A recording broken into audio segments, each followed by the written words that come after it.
traditionnelles de la communication. Et dans les théories de la communication, il y a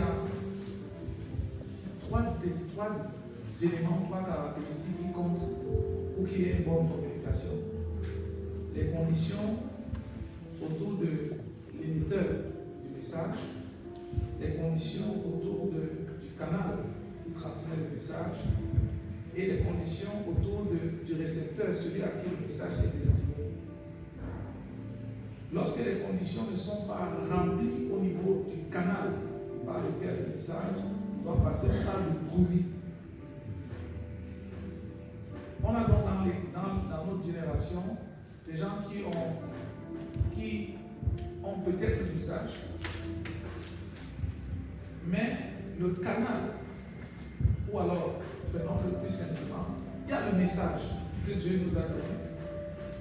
Il y a le message. Nous avons le message. C'est celui du salut. Le canal, c'est nous. Si les autres qui reçoivent le message ne le reçoivent pas bien, le problème, souvent, c'est nous, la plupart du temps. Et si le message ne parvient pas, les difficultés, j'allais dire, les conditions, les mauvaises conditions, ça s'appelle le bruit. Donc, quand on dit qu'il y a le bruit, il y a beaucoup de bruit dehors. Ce n'est pas le bruit de batterie, c'est les ondes, c'est-à-dire les ondes qui se déplacent, c'est le bruit. Et je crois qu'il faut qu'il y ait des hommes et des femmes qui changent les choses. Je prie pour être parmi ceux-là. Et je prie que tu sois de cette catégorie-là. Donc ce matin, merci Papa Joubin. Merci de m'avoir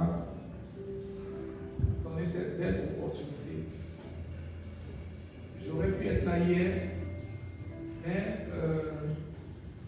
dans mes nouvelles responsabilités, il m'a été confié de plus grandes responsabilités. Je suppose que Papa vous a dit ça hier. Tu as parlé de ça juste pour nous. D'accord. Pour des raisons professionnelles, je ne pouvais pas être là. J'avais vraiment voulu être là hier. Et c'est bon d'être là ce matin. Donc, sentez-vous saluer de la part du Seigneur notre Dieu et de la part de Malédie. Amen. Ok, la sœur du docteur Baquet.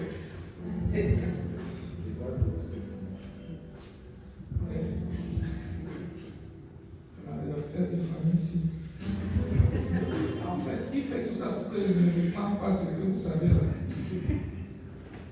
Alléluia. Merci, papa, merci. Je suis heureux d'avoir à côté de voir Dr. Tom. C'est bon d'avoir des gens comme ça, qui aiment le Seigneur. Je voudrais saluer chacun. Oh, Fedi. Fedi n'a même pas un truc. On ne va pas parler de ça ici. On ne va pas parler de ça ici. On va s'arranger. Et puis tous les papas qui sont dans la maison, je vous salue. Je me sens honoré de parler devant. Je ne connais pas tout le monde. Ne m'en veuillez pas. Mais en tant que pasteur, on m'a parlé de patriarche, je suis toujours obligé d'être humble. Ce n'est pas. Je me sens obligé de grandir. Mon papa, je suis prêt à écouter les corrections et je suis prêt à les recevoir. Amen. Je suis prêt à les recevoir. Ce matin, 20 minutes, j'ai déjà pris 3 pour faire les présentations. Là, il me reste 17. Je vais essayer d'aller assez rapidement. 2 choses. Le ministre de l'Évangile, sa famille et ses fréquentations. Le ministre de l'Évangile, sa famille et ses fréquentations. Je pourrais ne pas avoir le temps de parcourir tous les textes. Acceptez que je parle sans trop lire la Bible. Mais, croyez-moi, je connais la Bible. S'il y a quelque chose que je d'une vertu à bien connaître. C'est la Bible. Bon, je citerai les textes, je vais paraphraser certains, mais on n'aura pas le temps d'entrer profondément. Je vais parler à partir de mon cœur, si vous me le permettez. Le ministre de l'Évangile, ou ce que nous appelons communément le pasteur ou l'homme de Dieu, c'est deux choses fondamentales. La première, c'est son ministère. La deuxième, c'est sa personne.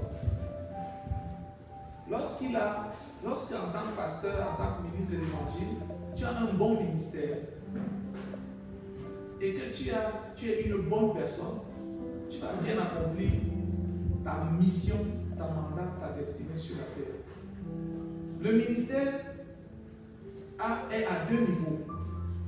Le premier niveau, c'est celui que tu rends à Dieu. Je n'ai pas mis ça par ordre d'importance. Le ministère à Dieu et le ministère aux hommes. Le ministère à Dieu est un ministère que tu rends en général là où les gens ne te voient pas. Et le ministère aux hommes, c'est ce que tu rends devant les hommes, même s'il y a une partie que tu rends dans le lieu secret. Et la deuxième partie, c'est la personne. Et dans la personne, il y a deux choses. Il y a le caractère qui traduit celui qu'on voit, ses attitudes, ses comportements, c'est tout ce qui est vu de lui. Donc que ce soit le ministère ou la personne, je vais revenir sur le deuxième point, ou la personne, la famille et les fréquentations révèlent ce qui est à l'intérieur. La famille et tes fréquentations révèlent si tu es un bon ministre ou une bonne personne et une bonne personne.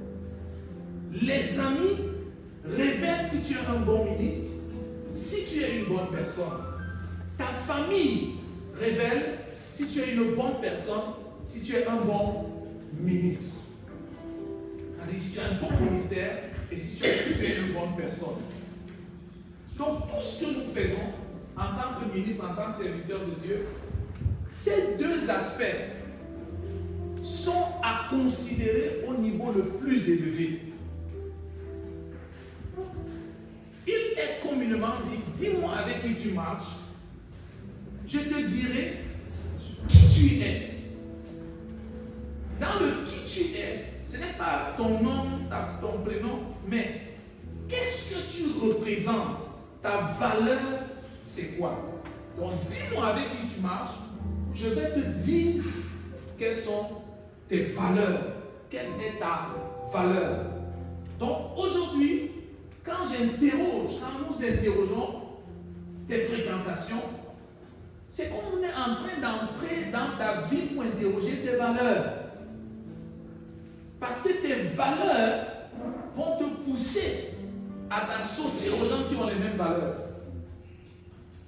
Permettez-moi de vous dire 2 ou 3 choses là-dessus. Je ne vais jamais marcher avec un voleur, pasteur. Je ne dis pas ça pour... Si je sais que tu es voleur, tu es pasteur voleur, je ne marche pas avec toi.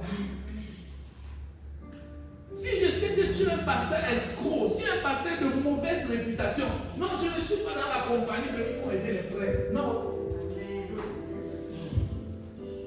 Celui-là, ce n'est pas quelqu'un que je dois aider. Parce que les valeurs, traduisent les choix et les décisions.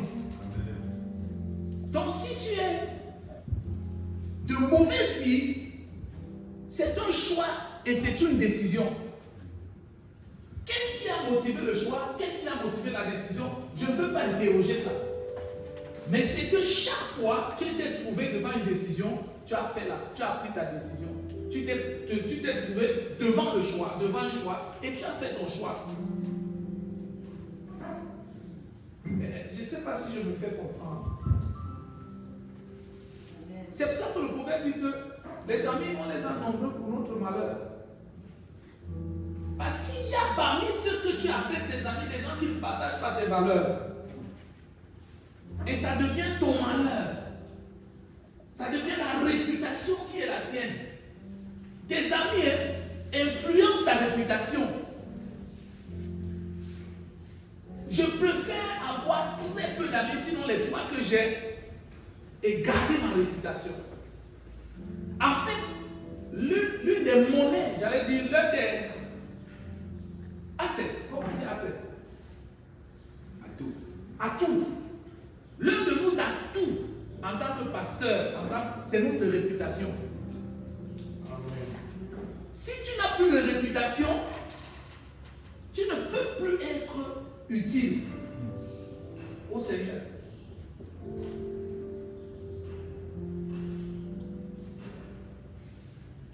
Quelles sont les valeurs qui sont les tiennes? Commence à les interroger. Regarde les gens que tu attires. Ou qui sont attirés par toi.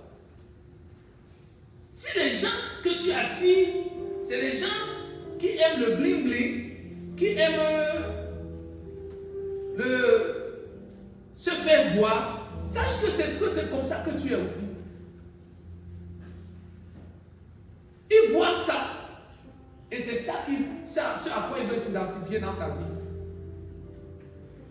Quelles sont tes valeurs? Dans la marche chrétienne, et quelques recherches que j'ai faites, je ne dis pas que c'est tout, il y en a 12 qui sont fondamentales. 12 valeurs fondamentales. Quand on aura le temps une autre fois, on en parlera. L'une des valeurs importantes dans la vie d'un homme de Dieu, c'est son intégrité. L'intégrité est la monnaie qui passe dans toutes les banques spirituelles. L'intégrité est la monnaie qui te fait traverser toutes les frontières physiques et spirituelles. Quand tu es un homme intègre, rien ne peut t'empêcher d'avancer. Ton intégrité va même faire que tu entres en prison. Mais la prison sera le moyen le plus court pour arriver là où Dieu veut que tu arrives. Amen.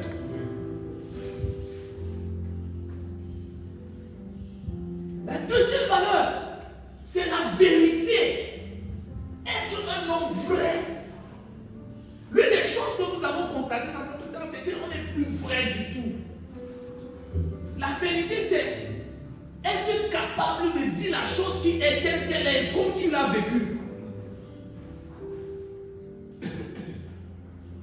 C'est la seule chose qui est exigée à tous les hommes par un servant.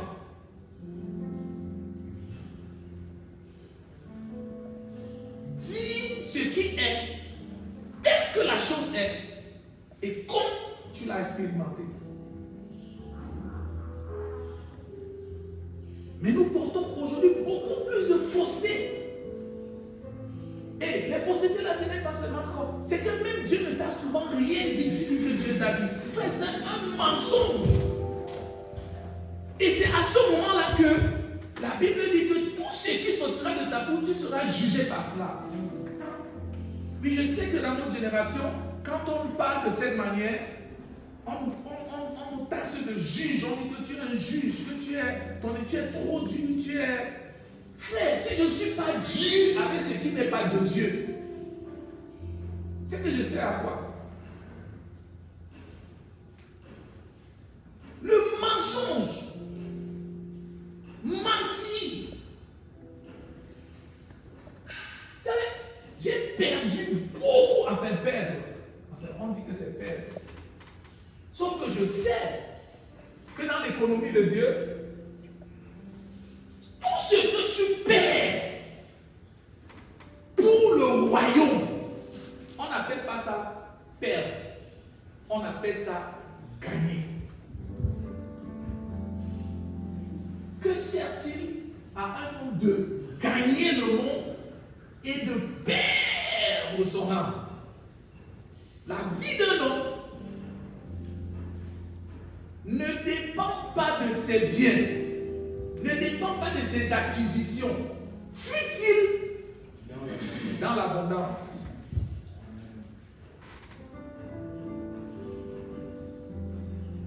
troisième vérité, la loyauté et la fidélité. Es-tu un homme loyal? Es-tu une femme de Dieu loyale? Es-tu loyal vis-à-vis de ta famille? Es-tu loyal vis-à-vis de tes frères? Es-tu loyal vis-à-vis de tes membres à l'église? Es-tu loyal? Es-tu une personne loyale? La loyauté voudrait dire que tu sais les intérêts de l'autre sans que ton cœur ne soit attristé.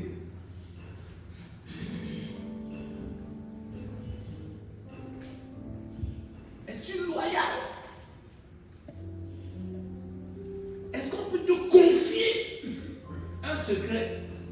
Est-ce qu'on peut te confier quelque chose d'important sans courir le risque d'entendre ça ou bien que demain tu dises oh, la loyauté a foutu le camp. Je dis ça parce que c'est les pasteurs.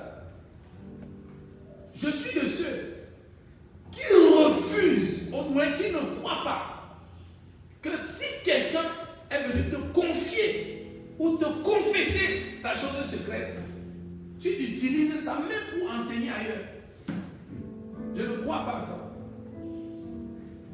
Parce que pour enseigner sur un sujet, la Bible, du début jusqu'à la fin, tu as de quoi parler, tu as de quoi dire.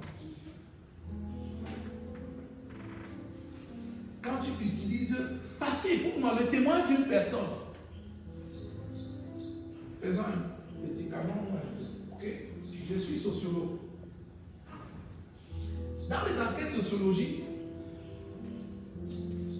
en milieu dynamique comme l'église, lorsque un fait n'est pas observé sur plus de 60% de la population, il ne faut pas impliquer toute la population dedans.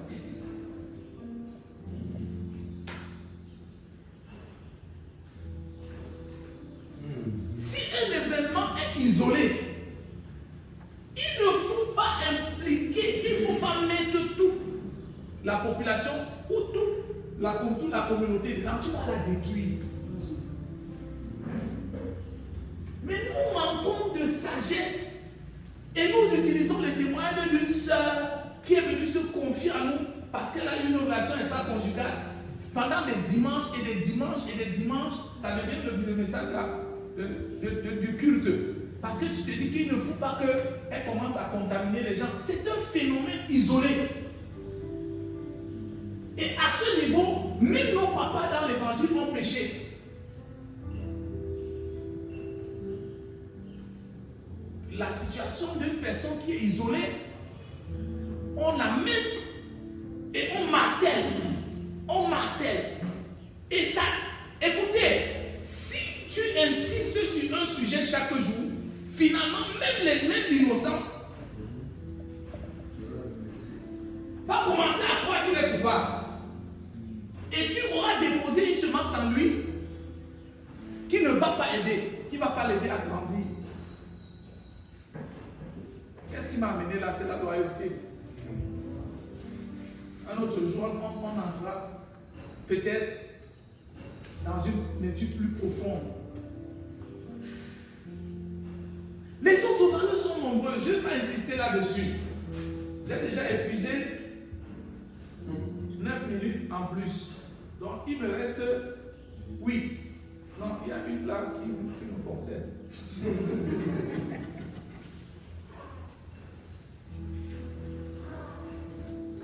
Quelles sont les choses qui font que tes amitiés ou tes relations soient de bonnes ou de mauvaises? Ce sont les motivations de ton cœur. Ce sont les motivations de ton cœur. En Israël, il y a, je veux dire, dans la culture juive, il y a ce qu'on appelle le travail du cœur. Le travail du cœur, c'est toute œuvre que tu fais dans le but que Dieu seul le voit, l'apprécie et te récompense. le travail du cœur, c'est toute œuvre que tu fais dans le but de faire quoi? Que Dieu se voit, qu'il soit le seul à l'apprécier et qu'il soit le seul à te rémunérer. Souvenez-vous ce qu'il a dit à, je crois que c'est Jérémie. Il envoie son niveau, c'est Jérémie, n'est-ce pas? J'ai mis un niveau en Israël pour voir si son œuvre est parfaite. C'est Jérémie, je n'ai pas la référence exacte. Le niveau, pour ceux qui ont fait un peu de maçonnerie, le niveau, il y a deux types de niveaux. Le niveau d'eau et le niveau à plomb, à fil à plomb. Vous connaissez le niveau, n'est-ce pas? C'est pour voir si le mur est droit, si la construction est droite.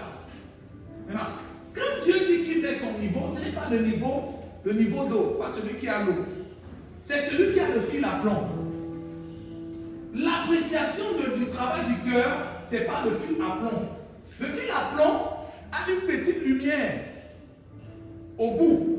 Il y a un tableau, il y a le plomb, et puis il y a une petite lumière au bout.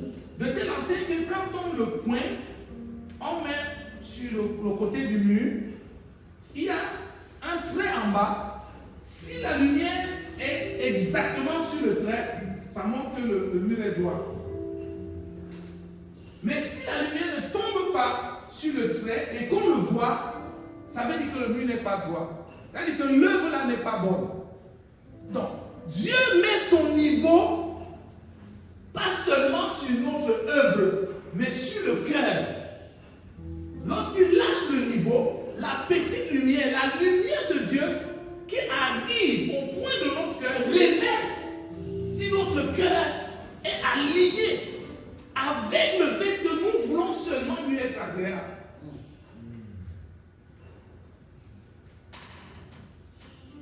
Le travail du cœur.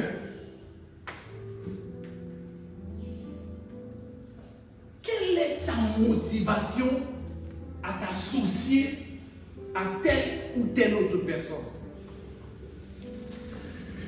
Qu'est-ce qui te pousse?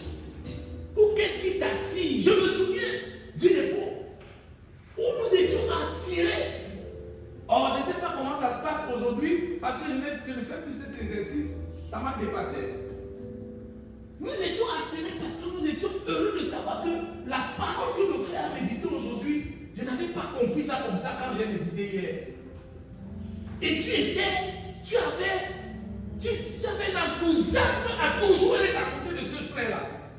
Parce qu'il a médité, il te partage quelque chose qui te fait du bien, qui t'ajoute quelque chose. En fait, la Bible dit que encouragez-vous aux bonnes œuvres, n'est-ce pas? Et ceux qui ne sont pas de la même nature que toi ne peuvent pas être à pratiquer les bonnes œuvres. Ils ne peuvent pas être un encouragement pour toi.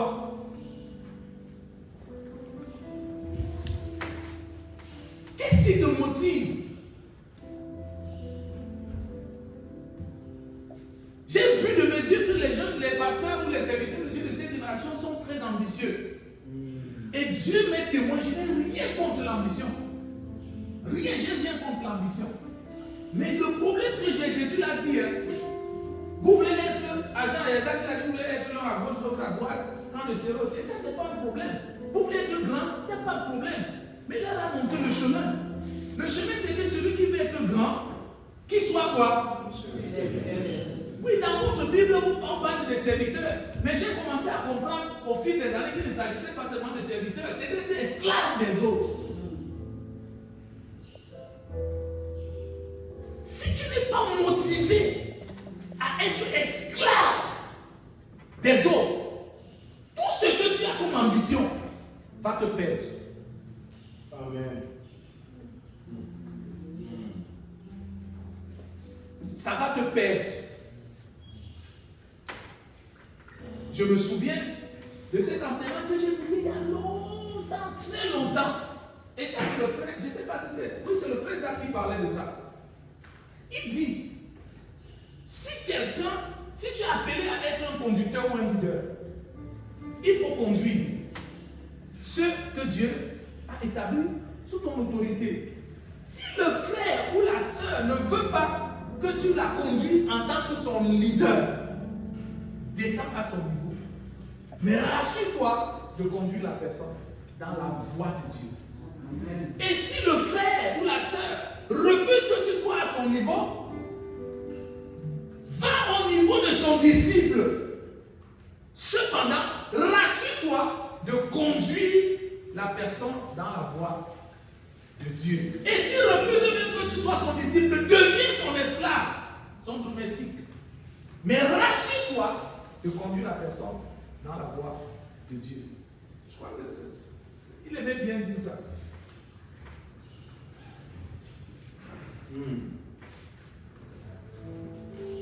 Dans le royaume auquel nous appartenons, la position d'esclave est le raccourci pour accéder aux richesses de Dieu. C'est la meilleure des positions. Je disais l'autre jour que plus il y a d'hommes de Dieu ambitieux et qui montrent qu'ils sont ambitieux, moins Jésus est vu.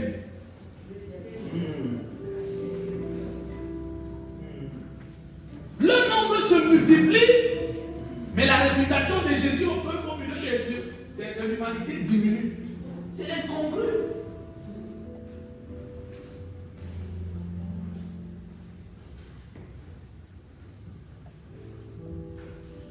Il faut choisir ses amis sur la base des valeurs. Je ne reviens pas si je suis sûr que ça a déjà été dit ici. Nous étions au Congo. Il nous a été présenté un papa Bikachara qui vit dans les montagnes. Une église où il a 2000 pasteurs. C'était ça, papa Bikachara, c'était 2000 pasteurs. Lui, il vit dans les montagnes. Il ne descend là-bas que quand le Seigneur lui dit descend. Et quand il descend, il fait quelque chose. Il a reçu 8 ou 9 morts. Il nous avait dit ça. 8 ou 9 morts. Dieu lui dit que il y a quelqu'un qui est mort. Il descend. Et il entre dans la maison, il ressuscite le mort, il passe par derrière, il disparaît, on ne le voit plus. Maintenant, lui, il a le vélo. Papa dit Kachala, c'est le vélo. Il ne peut pas aller sur les montagnes avec la voiture. Il ne peut pas. Si tu lui donnes la Hummer, ça sert à quoi? Si tu donnes la Prado, ça sert à quoi? Pour monter à la police, il y a une piste, là où il vit avec Dieu. La voiture lui sert à quoi? Il a 2000 pasteurs. Je n'ai pas dit 2000 membres. Il a 2000 pasteurs. Donc si chaque pasteur a une église de 100 membres, tu peux faire le calcul. La voiture ne lui sert à rien. Toute acquisition où ton cœur se penche, si ce n'est pas utile pour le ministère, laisse tomber.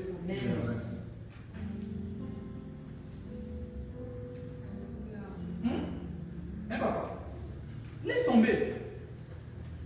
Et tu sais comment je sais que nous avons joué là-dedans? Parce que quand nous voyons nos pères sans voiture, ce qu'on en dit de leur office, c'est une voiture. Parce qu'on se dit que c'est ça qui montre qu'ils ont servi Dieu. Faux!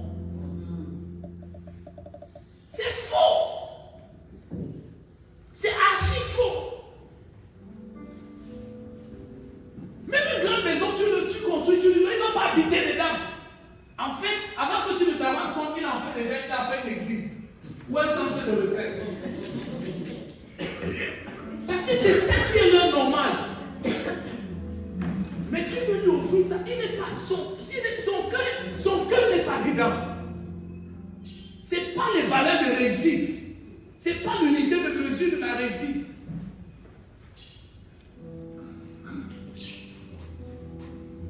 J'aime beaucoup parler des amis. Je peux parler un peu de la famille. Paul dit à Timothée, si quelqu'un ne prend pas soin des siens, et surtout ceux de sa maison, il est comment? renié la foi, il est pire qu'un infidèle, il est pire qu'un païen. Ça veut dire au moins deux choses. La première, dans l'ordre de priorité de service, tu sers d'abord ceux de ta maison, avant d'aller servir ceux de la maison de Dieu. Amen. Amen. Ceci a été un problème dans la vie de beaucoup de pasteurs. Il veut aller servir dans la maison de Dieu. C'est l'heure, c'est tout ça là. Il court. Mais il n'a pas terminé chez lui. Il dit non, j'ai dit laissons ça. On part d'abord, après on va venir régler ce problème. C'est pas ce que Dieu a dit. Est-ce que tu sais que le dimanche où tu n'es pas à l'église, un ancien peut prêcher? Même un diable. N'importe qui. Mais si tu n'es pas chez toi pour résoudre le problème de ta maison, personne d'autre ne viendra le faire.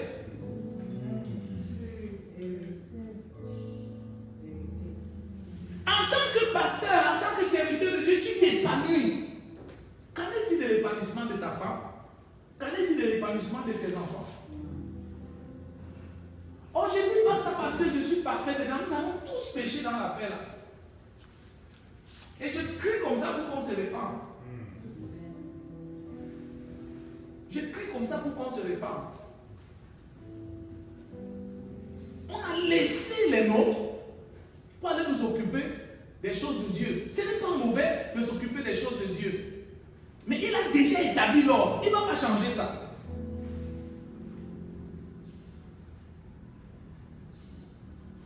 Amen. Amen. Frère, combien de fois nos enfants ne sont pas allés à l'école, mais nous avons pris de nos ressources pour aller envoyer les enfants des autres à l'école? Est-ce que c'est mauvais d'envoyer les enfants des autres à l'école? Mes enfants doivent d'abord aller à l'école. Amen. J'ai un background de baptiste. Chez les baptistes, le pasteur ne s'occupe pas des aspects matériels de sa famille. Non. C'est l'église qui s'en charge.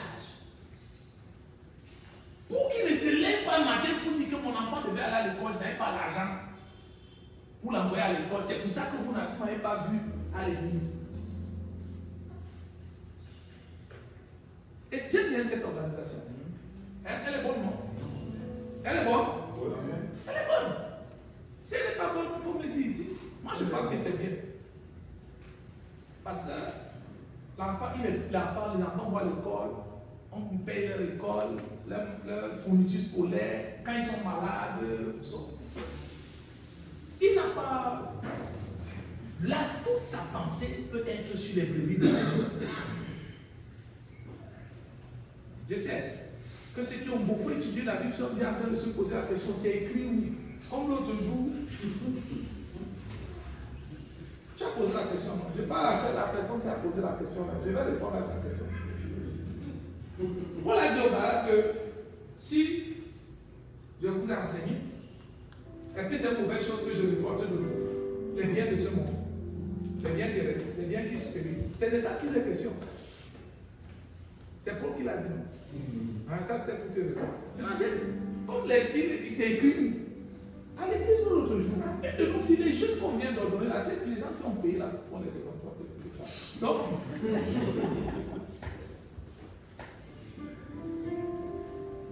non, cette partie, je parlais avec papa, c'est pas pour, c'était pas pour. Mais celui qui a entendu, l'a entendu, c'est pas pour. Elle vient servir à la table de la scène avec un pantalon ciré. Un pantalon ciré, une femme, pantalon ciré. Déjà, moi j'ai un problème avec ça, ok, c'est un autre débat.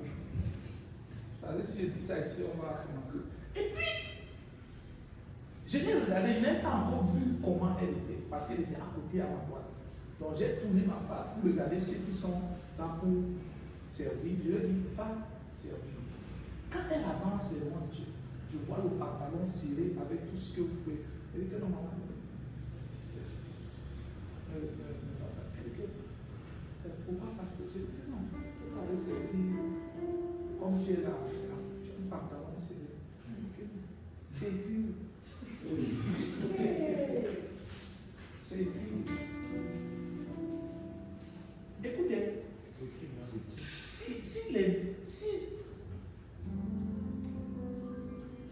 ce n'est pas écrit dans ton cœur, même si c'est écrit dans la Bible, tu ne peux pas voir. Amen. C'est ça.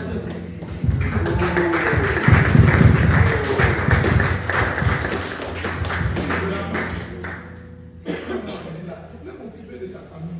Donc, il vaut mieux prendre soin de ta famille en priorité par-dessus tout. Et l'un des aspects sur lesquels je veux parler en quelques minutes, pour lesquels tu dois t'occuper de ta famille, en dehors du culte familial qui est une religion dans toutes nos maisons. Ça, c'est déjà sûr, non? L'autre là, on ne négocie pas ça. Ça, vraiment, si tu ne fais pas ça, en fait, tu es rétrograde. Ah non, tu n'es pas rétrograde. Tu as rétrogradé il y a longtemps. Répands-toi et recommence ça. Ça, ce n'est pas. On ne négocie pas l'autre là. C'est écrit où? Si ce n'est pas écrit dans ton cœur, même si c'est écrit dans la Bible, tu ne vas pas lire. Donc, fais seulement.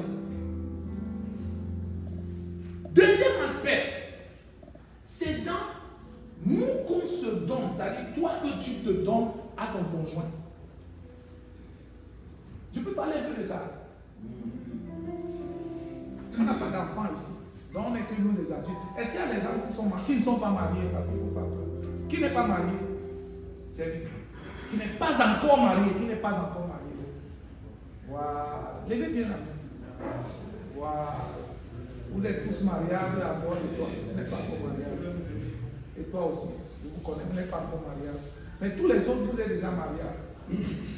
Comme j'ai le privilège de servir l'autel de la famille, hein, je prie que tout ce que Dieu a investi en moi, qui porte la grâce de fonder la famille, que cela soit libéré dans vos vies. Amen. Et que Dieu vous accorde un bon mariage, une bonne famille. Amen. Amen. Amen. Mais regardez, nous donnons trop d'amour aux autres sans donner à notre conjoint.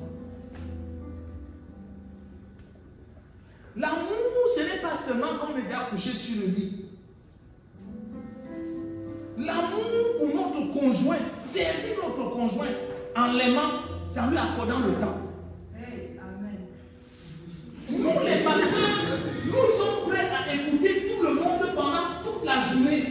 Mais quand on rentre à la maison le soir, quand elle veut commencer à te parler, tu dis, ma chérie, je suis fatiguée. Chérie, je suis fatiguée. Attendons demain. Sauf que demain, vous vous réveillez avec la dévotion.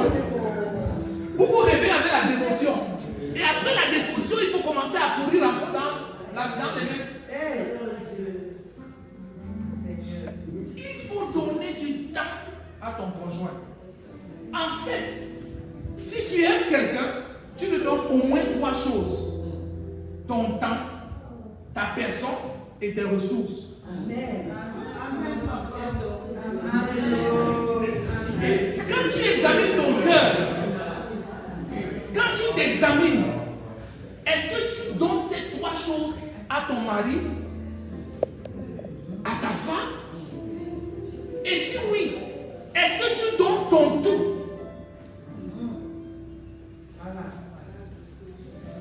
Je peux parler du tout un peu. Lorsque la femme, la vieille veuve est venue donner de l'argent, quand Jésus collectait les offrandes, la Bible dit, Jésus l'a dit de sa bouche, cette femme, cette veuve a donné son tout qui lui était nécessaire. D'où sa parole, ça c'est en vrai. Le tout qui lui était nécessaire. Et cela ne va pas lui être ôté. Elle a donné plus que tout le monde. Vous avez lu ça dans la Bible? Ça veut dire qu'elle aimait tellement Jésus qu'elle ne se retenait pas. Et au lieu de voir 200 francs, Jésus a pris toute sa vie, tout ce qui était l'essence de sa vie. C'est comme ça qu'il faut se donner à son conjoint. L'essence qui fait ta vie.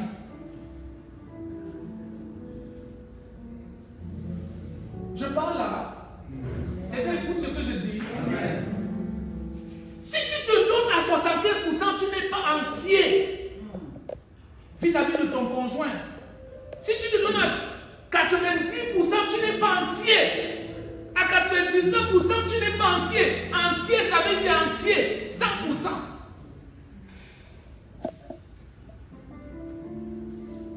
Maintenant, si je m'en vais parler de l'intimité, c'est une autre histoire. C'était nommé je pose, la toile d'araignée a déjà occupé tout le chemin. On ne se souvient même de la dernière fois où on a traversé pour entrer au paradis. La porte est barrée.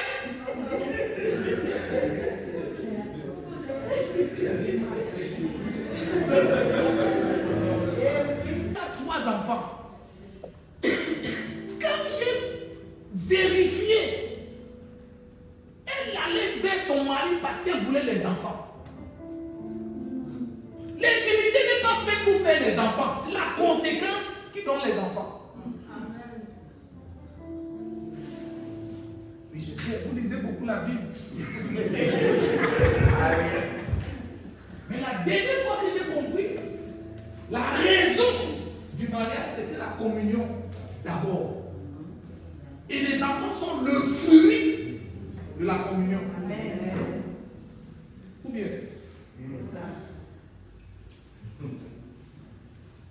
Sinon, on peut faire un petit calcul. Tu es marié depuis 5 ans. Tu as combien d'enfants? Tu as pratiqué la communion combien de fois? Ce que tu aurais eu autant d'enfants. Hein? N'est-ce pas?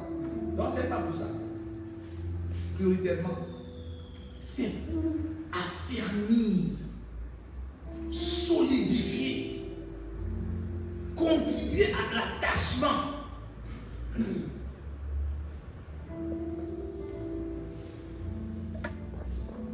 Tu n'es pas autorisé à prendre ton conjoint, ne te donne l'autorisation.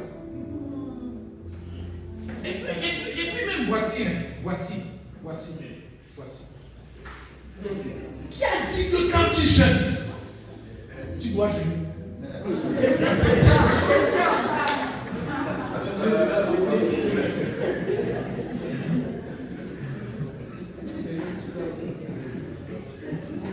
Qui a dit ça? C'est pas ce que Paul a dit. Paul a dit que si tu es en train de jeûner, c'est le seul moment où il est autorisé que tu ne jeûnes pas. Que tu jeûnes. Il n'a pas établi ça comme la règle. Sauf si c'est moi qui ne lis pas bien là. Ce n'est pas la règle. Hein? C'est tout. Maintenant que je vous dis, oh papa arrive. On n'a pas dit que quand tu jeûnes, tu dois jeûner. C'est que si tu choisis,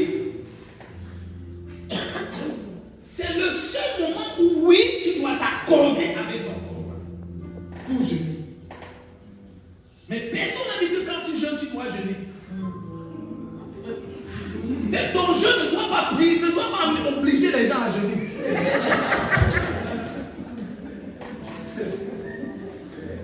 Tu veux jeûner? Bon, mais moi je ne suis pas dans le jeûne. Donne-moi à manger. Nourris-moi de l'énergie de la vie. Ce que j'ai dit n'a pas de sens.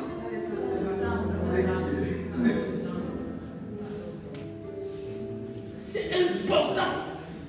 C'est capital pour ton équilibre. Et je veux même dire quelque chose aux hommes de Dieu qui sont ici. Dans le psaume 19, si tu lis bien ce psaume en français facile, il dit, est-ce qu'on peut le lire? Parce qu'il ne faut pas que, au moins ce texte-là, je vais le lire. Et je vais terminer. Les 20 minutes sont utilisées, j'ai déjà plus de plus. Papa Ferdinand, aide-moi à lire. Psaume 19. Verset 6. Ne parle pas vite. Allons-y, commence dès le début. Les cieux racontent la gloire de Dieu. Les cieux racontent la gloire de Dieu. Et l'étendue Et l'étendue, manifeste l'œuvre de ses mains. et l'étendue manifeste l'œuvre de ses mains. Continue, papa. Le jour en instruit un autre Le jour. jour en instruit un autre jour. La nuit en donne connaissance à une autre nuit. La nuit en donne connaissance à une autre nuit. Ça, ce sont des vérités établies. Personne ne peut douter de ça. Il n'y a aucun moyen de douter de ça. Donc, tout ce qu'on est en train de dire là, il n'y a aucun moyen de douter de ça. Ce n'est pas un langage. Ce n'est pas un langage d'homme. Ce ne sont pas Ce ne sont pas des paroles en l'air. dont le son ne soit point entendu. Cette vérité, c'est quoi? Continue, papa. Leur retentissement parcourt toute la Toute terre. la terre est d'accord avec cette vérité. Leur accent vont aux extrémités. Il n'y a pas un seul endroit sur cette terre où cette vérité n'est pas connue. Où il a dressé une tente. Et c'est cette pour vérité. le soleil. Voici la vérité là. Il a dressé une tente au soleil. Et le soleil. Et le est soleil. un époux. Et le soleil, comme Un époux qui sort un de la chambre. époux qui sort de sa chambre nuptiale. C'est ça, non? Oui. Un époux qui sort de sa chambre nuptiale. Il fait quoi? Il entre. Oui, papa. Se lance dans la carrière avec la joie d'un héros. Il se lance dans la carrière avec la joie d'un héros. Donc, quand il sort de sa chambre nuptiale, il n'y a rien devant lui qui peut le vaincre, qui peut le déstabiliser. Le soleil. Et Genèse nous apprend que l'homme est le soleil et la femme est la lune. C'est vrai ou c'est vrai?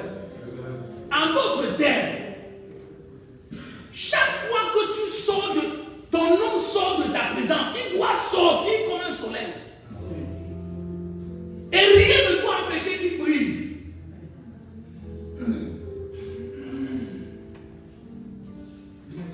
En fait, il faut que chaque jour que Dieu a créé, ton soleil se lève avant de se coucher.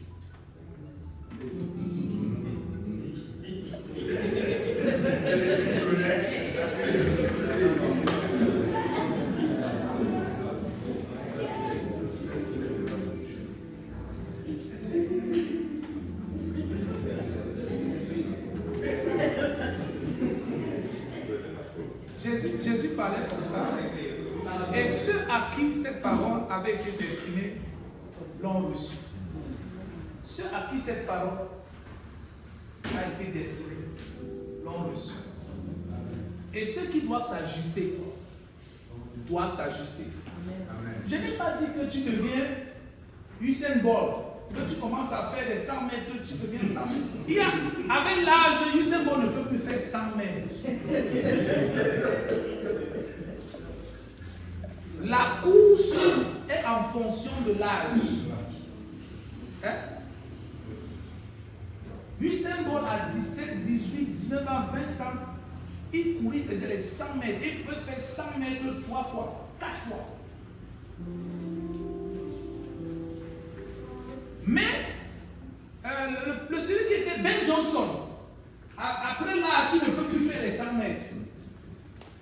Maintenant, lui, il peut courir les courses de demi-fond. Il peut faire 3000 mètres. Il fait un tour de stade en 3000 mètres, c'est bon. Maintenant, quand il est devenu plus vieux, il ne peut plus faire 3000 mètres. Hein. Il fait les courses d'endurance. C'est-à-dire que pour faire 1000 mètres, ça lui prend même une semaine. Il n'a pas de problème. Chacun court avec dans la vitesse qui correspond à son âge. Amen. Amen. Quand Jésus a parlé, ils ont compris. Je veux conclure en disant à quelqu'un, en nous disant, ta personne, tes ressources et ton temps sont à donner prioritairement à ta famille, ta femme et tes enfants. Amen. je me suis rendu compte que les enfants ont tellement de choses à nous dire qu'on pense qu'ils n'ont rien à dire. Et papa, tu sais ce que ton fils fait? Hier, je suis rentré à 23h. Quand j'entre à la maison, le type dort. Dès que j'ouvre la porte, et moi j'ouvre la porte doucement, je ne suis pas en guerre. Doucement. Dès que je mets mon pied à l'intérieur de la maison, le bonhomme sait que son père est là. Il se réveille. Il commence à parler. Tu sais, au départ, on est Dieu. On se dit que non, il fait des gazouilles. Non, le type a des choses à te dire. Si à ce petit âge-là, il fait ça, à combien plus forte raison ceux qui ont grandi, qui ont des choses à te dire? Oh, je suis obligé d'aller le sortir de lui. Assieds-toi et parle. Il parle, je le regarde, le type, regarde, oui, il parle. Ok, j'ai compris. Bon, les autres, le Saint-Esprit va interpréter. Mais rassure-toi, tu as l'oreille de ton père. Tu as l'attention de ta mère. Amen. Amen. Parfois, les guérisons, surtout la guérison d'un problème d'identité, que la plupart de nos enfants rencontrent, c'est juste de savoir que mon père a mon temps. C'est juste de savoir que ma mère a mon temps. Avant, là-bas, tu ne vois pas qu'on est entre nous les grands de parler. Oui, tu peux lui demander de partir, mais pas de cette manière. Tu peux lui dire, chérie, écoute, est-ce que je termine? On va. Et ces gens de promesses, ils n'oublient pas. Fais attention. Ne dis pas ça juste pour le balancer, il va revenir. Aie du temps pour ta famille. Amen. Et je crois Dieu qu'une famille de pasteurs qui est équilibrée, stable, ne peut ne pas prospérer. Amen. Et le ministère par conséquent va prospérer. Amen. Que le Seigneur nous bénisse.